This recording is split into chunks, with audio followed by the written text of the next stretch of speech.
আসসালামু আলাইকুম। প্রিয় দর্শক, আপনাদের সকলকে আমন্ত্রণ জানাচ্ছি অন্য মঞ্চের আলাপচারিতায়।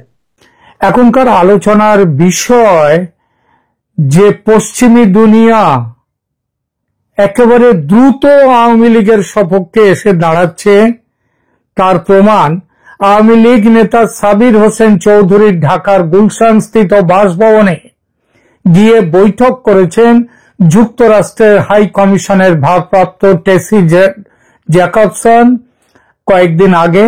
আর গতকাল ইউরোপের 3টি দেশের রাষ্ট্রদূতরা বৈঠক করলেন সাবির হোসেন চৌধুরীর সঙ্গে। এ থেকে স্পষ্ট হচ্ছে যে আওয়ামী লীগের পক্ষে জনসমর্থন ক্রমশ বাড়ছে এবং সেই সঙ্গে বাড়ছে সমর্থন আন্তর্জাতিক মহলেও। এই পরিস্থিতিতে আওয়ামী লীগের ওপর থেকে নিষেধাজ্ঞা প্রত্যাহার এর ব্যাপারটা এখন সময়ের অপেক্ষা মাত্র। এর ফলে সবচেয়ে ভেঙে পড়েছে বিএনপি। বিবিসিকে দেয়া এক সাক্ষাৎকারে দলের কার্যকরী সভাপতি তারেক রহমান নতুন করে অভিযোগ তুলেছেন আওয়ামী লীগের বিরুদ্ধে। শোনা যাচ্ছে দেশীয় ও আন্তর্জাতিক সমর্থন তার পক্ষে আওয়ামী লীগের পক্ষে ফিরে আসার ফলে শেখ হাসিনাও খুব তাড়াতাড়ি দেশে ফেরার সিদ্ধান্ত নিয়েছেন। ভারত সরকারও চাইছে শেখ হাসিনা দেশে ফিরে দলকে নেতৃত্ব দিন। দেশে ফিরলে তার নিরাপত্তার বিষয়ে সেনাপ্রধান ওয়াকারুজ্জামান তৈরি আছেন। এমন কথাও শোনা যাচ্ছে ইউনূস সরকারের পতনের বিষয়ে আমেরিকা যুক্তরাষ্ট্র ইতিমধ্যেই সবুজ সংকেত দিয়েছে। এই পুরো বিষয়টি নিয়ে আমাদের এখনকার আলোচনা।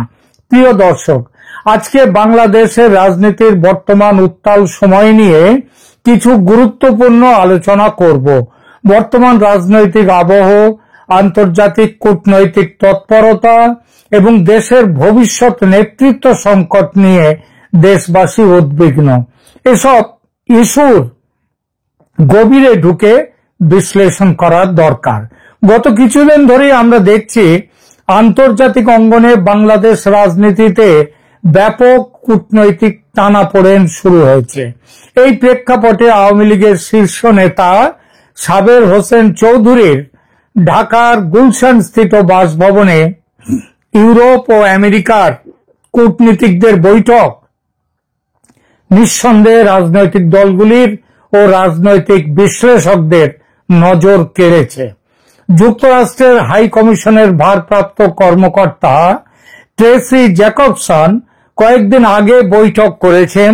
এরপর ইউরোপের 3 রাষ্ট্রদূত 3টি দেশের একদিন আগে বৈঠক করেছেন। আমাদের কাছে এমন খবরও আছে যে শুধু ঢাকায় সাবের হোসেন চৌধুরীর ওখানেই বৈঠক নয়, ভারতে থাকা আওয়ামী লীগ শীর্ষ নেতৃত্বের সঙ্গেও ভিডিও কলে কথা হয়েছে বিদেশি রাষ্ট্রদূতদের।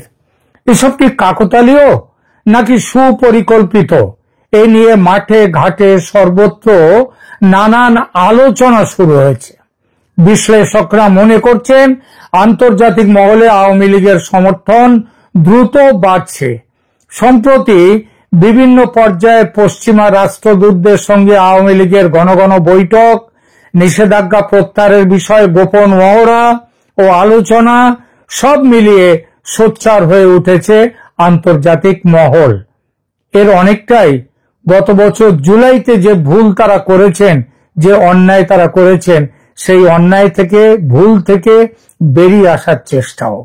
যুক্তরাষ্ট্র সমেত পশ্চিমা বিশ্ব আওয়ামী লীগের প্রতি তাদের দৃষ্টিভঙ্গি যে দ্রুত বদলাচ্ছে, অন্তত সাম্প্রতিক ঘটনার প্রবাহ তার সুস্পষ্ট ইঙ্গিত বহন করে। আওয়ামী লীগের ওপর থেকে পশ্চিমা বিশ্ব নিষেধাজ্ঞা প্রত্যাহার করতে যে যাচ্ছে সেটা এখন আর গোপন নয়। কদিন আগে ইউনাইটেড নেশনস পর্যন্ত প্রকাশ্যে বিবৃতি দিয়েছে যে আওয়ামী লীগকে নিয়ে ভোট করতে হবে, আর সেটা করতে গেলে নির্বাচন ঘোষণার আগেই দলের ওপর থেকে নিষেধাজ্ঞা প্রত্যাহার করতে হয়। আর এই প্রত্যাহারের চাপ এড়াতে ইউনূস সরকার দোহাই দিচ্ছে অপরাধ ট্রাইব্যুনালে শেখ হাসিনা এবং আওয়ামী লীগের নেতাদের বিচারের রায় বেরোনোর পর তারপর নিষেধাজ্ঞা প্রত্যাহারের প্রশ্নটি দেখা যাবে। তাড়াতাড়ি যাতে বিচার সম্পন্ন হয় সেটার জন্য জোর তদবির শুরু করে দিয়েছে সরকার। এমনও শোনা যাচ্ছে শুনানি সম্পূর্ণ হওয়ার আগেই রায় লেখার কাজ শুরু হয়ে গেছে তো বটেই, সেই রায় লেখার কাজ শেষের দিকে। নিশ্চিতভাবেই সরকার ও সরকারের সঙ্গে থাকা দলগুলোর পক্ষ থেকে শেখ হাসিনা এবং অন্য বড় নেতাদের দোষী সাব্যস্ত করে শাস্তি প্রদান করার সম্ভাবনা সবচেয়ে বেশি। কিন্তু সমস্যা হলো দল হিসেবে আওয়ামী লীগকে কোনো শাস্তি দেয়া যাবে না। তার ফলে নিষেধাজ্ঞা তুলতে বাধ্য হবে নির্বাচন কমিশন দলের উপর থেকে। সে না হয় হলো, কিন্তু শেখ হাসিনা সমেত অন্য শাস্তিপ্রাপ্ত নেতারা তারা কি করবেন তেমন পরিস্থিতি এলে? তারা কি শাস্তির ঝুঁকি মাথায় নিয়ে দেশে ফিরবেন? আসবো সে প্রসঙ্গে, তবে তার আগে বলি আওয়ামী লীগের নির্বাচনী ময়দানে ফিরে আসার নিশ্চিত সম্ভাবনা দেখে বাংলাদেশের রাজনৈতিক দলগুলোর ভিত কিভাবে কেঁপে উঠেছে। দলগুলোর মধ্যে বিএনপির কথাই বলি, বিএনপি সবচেয়ে বড় মনস্তাত্ত্বিক চাপে পড়ে গেছে। কারণ এতদিন ধরে দেশের ভিতরে বাইরে বিএনপির বড় ভরসা ছিল পশ্চিমা সমর্থন, বিশেষ করে আমেরিকার সমর্থন। ট্রেসি জ্যাকবসন ঢাকায় বসে মির্জা ফখরুলদের সঙ্গে বৈঠক করেই শুধু ক্ষান্ত থাকেননি, লন্ডনে গিয়ে তারেক রহমানের সঙ্গেও বৈঠক করেছেন। আমেরিকার প্রেসক্রিপশনে মোহাম্মদ ইউনূস গিয়ে মিটিং করেছেন তারেকের সঙ্গে। তারেক প্রধানমন্ত্রী, ইউনূস রাষ্ট্রপতি, একেবারে অনেকটাই ঠিক হয়ে গিয়েছিল। সেই হিসাব ভেস্তে গেছে ডাকসু জাকসু নির্বাচনের ফলে, এবং আরো বিশেষ করে আওয়ামী লীগের ময়দানে নামার জন্য। এতদিন আওয়ামী লীগ নিয়ে নানান খেলা খেলছিল বিএনপি, এক এক সময় এক এক রকম কথা। কিরকম? বিএনপির আওয়ামী লীগ সংক্রান্ত অবস্থানের পরিবর্তন বিষয়ে কয়েকটি কথা বলি। একটা বিশ্লেষণে অনুযায়ী বাংলাদেশের রাজনীতিতে আওয়ামী লীগের নিষেধাজ্ঞা প্রত্যাহার এবং নির্বাচনে অংশগ্রহণ নিয়ে বিভিন্ন সময়ে বিএনপি নেতৃত্ব ভিন্ন ভিন্ন অবস্থান গ্রহণ করেছে। এই পরিবর্তনের পেছনে রয়েছে তাদের রাজনৈতিক বাস্তবতার পরিবর্তন এবং কৌশলগত বিবেচনা। বিএনপির প্রাথমিক অবস্থান সেরকম ছিল 2024 সালের আগস্ট থেকে সেপ্টেম্বর পর্যন্ত বিএনপি স্পষ্টভাবে আওয়ামী লীগকে নিষিদ্ধ করার বিরোধিতা করে আসছিল, এবং তার জন্য দলটির মহাসচিব মির্জা ফখরুল ইসলাম আলমগীর 2024 সালের সেপ্টেম্বরে স্পষ্টভাবে জানিয়েছিলেন, শেখ হাসিনা ও আওয়ামী লীগের মতো আমরা কোন রাজনৈতিক দলকে নিষিদ্ধ করার রাজনীতিতে বিশ্বাস করি না। আমরা চাই আওয়ামী লীগ নির্বাচনে প্রতিদ্বন্দ্বিতা করুক এবং আমরা নির্বাচনী প্রক্রিয়ার মাধ্যমে তাদের পরাজিত করব। আবার এই কথার ভিত্তিতেই আপনাদের হয়তো মনে থাকতে পারে সেই সময়ে প্রধান উপদেষ্টা মোহাম্মদ ইউনূস বলেছিলেন, না বিএনপি একটা বড় দল, বিএনপি যখন চাইছে আওয়ামী লীগকে নির্বাচনে প্রক্রিয়ায় তারা অংশ নেবে, তাহলে আওয়ামী লীগকে নিষিদ্ধ করার কোনো প্রস্তাব আমাদের কাছে নেই। কিন্তু সেইটাই পরে হয়েছিল। যাই হোক, এরপরে দেখুন তারও আগে 2023 সালের ফেব্রুয়ারিতে মির্জা ফখরুল একই অবস্থান নিয়ে বলেছিলেন, আওয়ামী লীগ নির্বাচিত হলেও আপত্তি নেই, কিন্তু তাদের জনগণের ভোটে জিতে আসতে হবে। কিন্তু 2025 সালের জানুয়ারি ফেব্রুয়ারি থেকে বিএনপির অবস্থানে পরিবর্তন লক্ষ্য করা গেল। মির্জা ফখরুল ইসলাম আলমগীর বিবিসি বাংলাকে দেয়া একান্ত সাক্ষাৎকারে জানান, আওয়ামী লীগকে নিষিদ্ধ করার ব্যাপারটা পুরোপুরি জনগণের ব্যাপার। জনগণ যদি চায় যে তারা কোনো দলকে নিষিদ্ধ করবে, তাহলে তারা করতেই পারে, সেটা ভোটের মাধ্যমে জানা যাবে।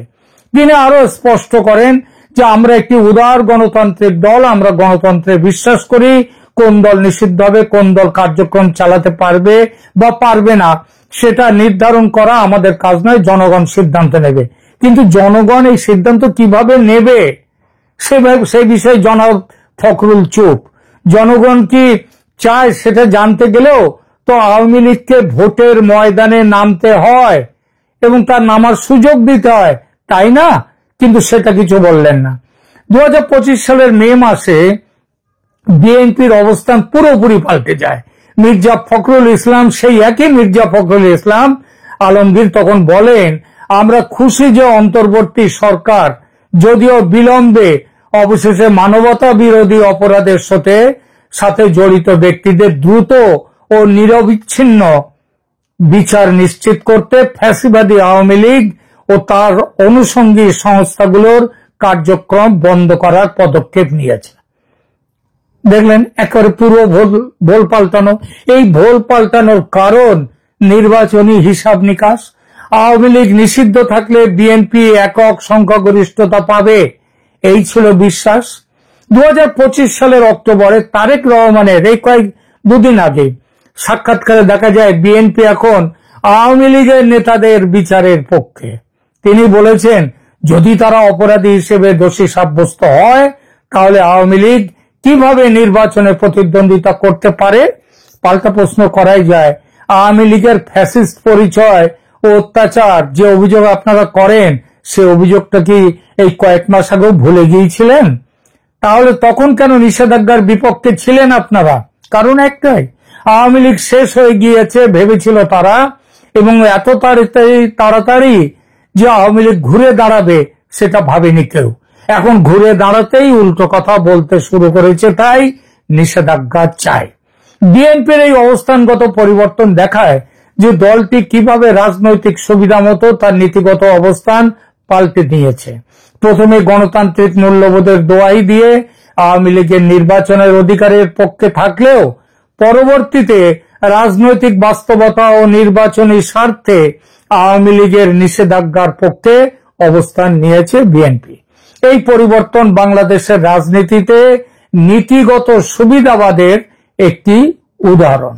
যে আমেরিকা ও পশ্চিমী দুনিয়া কিছুদিন আগেও মনে করছিল ইসলামী জঙ্গিবাদের কবল থেকে বাংলাদেশকে রক্ষা করতে বিএনপিকে সমর্থন করা জরুরি, তারা বুঝেছে হয়তো তার পেছনে ডাকসু এবং জাকসু নির্বাচনের কিছু ফল আছে।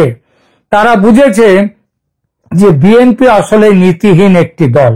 সবচেয়ে বড় কথা, বাংলাদেশের আগামী নির্বাচন ফ্যাসিবাদ বা বনাম গণতন্ত্রের লড়াই যতটা, তার চেয়ে অনেক বেশি হলো ৭১ বনাম ২৪-এর লড়াই।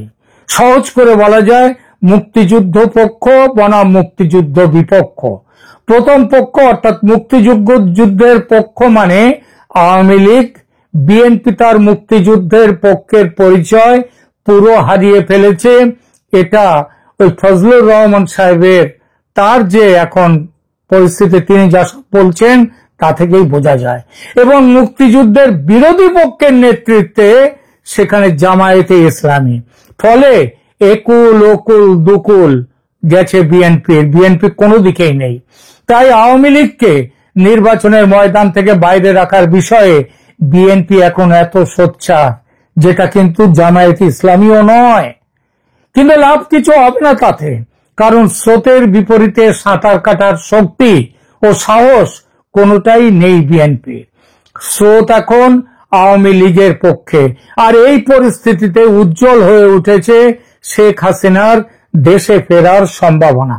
চারদিকে জোর গুঞ্জন চলছে আন্তর্জাতিক মহলের সমর্থন ও রাজনৈতিক হিসাব নিকাশে এগিয়ে থাকায় আওয়ামী লীগ প্রধান শেখ হাসিনা এবার দেশে ফিরতে পারেন। শেখ হাসিনা সম্প্রতি একাধিক অডিও ভিডিও মেসেজে নিজে বলেছেন সে কথা, যে সেটা তিনি বলেছেন যে তিনি দেশে ফিরবেন। সুতরাং আর ভারতও চায় যে তার স্বার্থে শেখ হাসিনা নেতৃত্বে থাকুন, সেটা ভারতের কূটনৈতিক তৎপরতায় পরিষ্কার। এটা অবশ্য একা ভারতের স্বার্থ নয়, বরং পারস্পরিক স্বার্থ ভারত ও বাংলাদেশের দুজনেরই।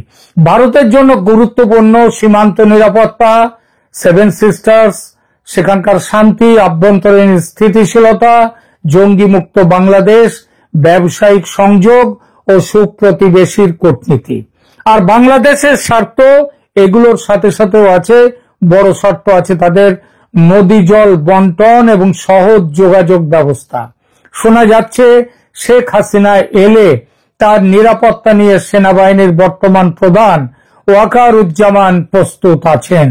এই বিষয়ে ভারত প্রয়োজনীয় ব্যবস্থা ইতিমধ্যে নিয়েছেন বলে খবর। সংবেদনশীল এই মুহূর্তে সেনা নাগরিক সমন্বয়ী দেশের স্থিতিশীলতার সবচেয়ে বড় প্রয়োজন। আর এই নতুন পরিস্থিতিতে আলোচনায় উঠে এসেছে ইউনূস সরকারের পতনের সম্ভাবনা। প্রেসিডেন্ট ট্রাম্পের সৌজন্যে ক্ষমতায় টিকে আছেন ইউনূস, এ ব্যাপারে কারো কোনো সন্দেহ নেই। এর পেছনে ছিল কিছু দেনা পাওনার হিসাব।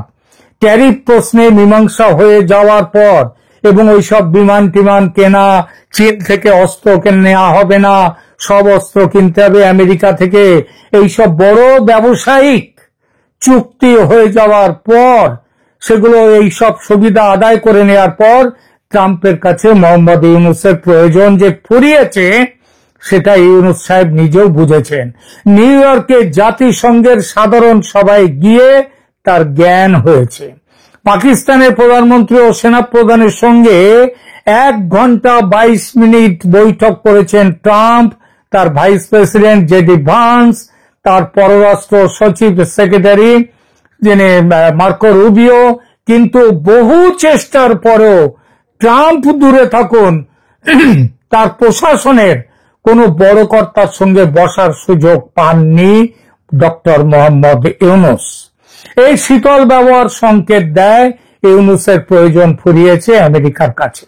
খবর পাচ্ছি Tracey and Jacobson Awami League নেতাদের কাছে প্রস্তাব দিয়েছেন সমঝোতার, এবং আওয়ামী লীগ নাকি পুরো সমঝোতা না মানলেও বেশ কিছুটা মেনে নিয়েছেন, এবং বেশ কিছু দাবি থেকে আমেরিকাও নেমে এসেছে, পিছিয়ে এসেছে। এখনো পুরো এটা সমঝোতা হয়নি, তবে কথাবার্তা চলছে। এই প্রস্তাবের বিশদ বিবরণ বাইরে আসেনি বটে, তবে আলোচনা যে হয়েছে ও হচ্ছে সেটা পরিষ্কার। আলোচনা চলছে ইউনূস সরকার, যাদের নেতৃত্বকে অনেকে পশ্চিমা সমর্থিত অন্তর্বর্তী ব্যবস্থা বলে মনে করেন, সেই ইউনূস সরকারের টিকে থাকা নিয়ে আমেরিকার সবুজ সংকেত কথাটি বারবার আসছে। অর্থাৎ ইউএস চাইছে না ইউনূস সরকার আর ক্ষমতায় থাক। ভারত ও আমেরিকার কাছে আওয়ামী লীগের পক্ষ থেকে বলে দেওয়া হয়েছে কোনো অবস্থাতেই ইউনূসের অধীনে নির্বাচন করা যাবে না। সে দাবি প্রাথমিকভাবে মেনেও নেওয়া হয়েছে আন্তর্জাতিক শক্তিগুলো। বাকি আছে সেই দাবি বাস্তবায়নের কাজ। সে কাজে যে দেরি হবে না বলাই বাহুল্য। যদিও আন্তর্জাতিক সমর্থনের বাস্তবতা অনেক জটিল, শুধু একক রাষ্ট্রের সিদ্ধান্তে রাজনীতির মোড় ঘুরে যায় না।